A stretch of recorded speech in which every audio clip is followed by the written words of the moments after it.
Hey guys, so today we're making some Zuppa Toscana soup. Please make sure you like, share, comment, and subscribe. Let's get started with the recipe. So this was a nice hearty soup. I am going to use turkey products for this recipe, but it was still really delicious. So I'm going to start by browning 2 pounds of some ground turkey breast, which is very lean.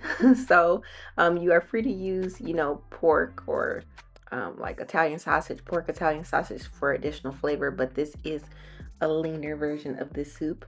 I'm also going to add in some 1 pound of this Italian turkey sausage, and I'm going to mix all of this together.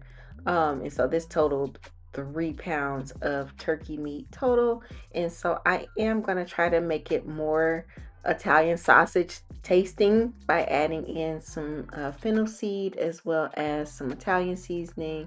I'm adding in some basil leaves, some salt, some onion powder, some garlic powder. I'm going to add in some black pepper, basically the kitchen sink, okay? Because look, turkey needs a lot of help, especially this super lean ground turkey. And so I'm going to add in a few splashes of some red wine vinegar.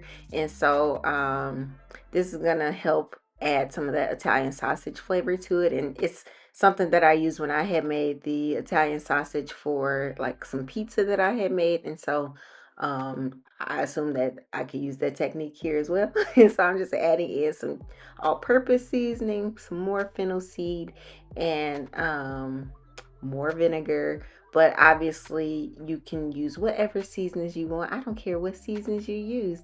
Just make sure your food is not bland, because we don't want no bland food, y'all, okay? And so I added in some chopped yellow onion, and I'm going to add in some of this turkey bacon. I like the one from Sam's Club, and so I did cook this in the oven, and so I'm just breaking it apart in the soup. But typically, if people are using pork bacon, they would, cook that on the stove and use the fat from that to cook their ground meat or sausage and things like that. But this is lean, y'all. And so I have this is about 7 russet potatoes that I peeled, cut up, and make sure your potatoes are nice and clean until the water runs clear. And so I'm also adding in some chicken broth. So this is about 12 cups of some low sodium chicken broth, and then I'm going to add in some of this chicken base for some additional flavor. But y'all gonna see me add a lot more seasonings to this soup throughout the process, because again, it's turkey and it's turkey. So I covered that up just to let it come to a boil. And you want to cook the potatoes until they are nice and fork tender. Of course, I tasted my broth and it needed more seasoning. And yes, I am adding in some MSG to help this soup out. But I promise you, it tastes really good in the end. It's just a matter of you tasting it and making sure it tastes good to you. Okay. And so I'm just going to continue to cook this until the potatoes are nice and fork tender, and continue to taste it along the way, because I want my soup to taste good to me. And so the potatoes are nice and tender. So I'm adding in one big bunch of some fresh kale. And so it's going to wilt down quite a bit. And so I'm just going to stir that in. And then I'm adding in some nutritional yeast for some like cheesy flavor. But I imagine this would be really good if you like put a Parmesan rind in there and let it cook in there to get some nice good flavor.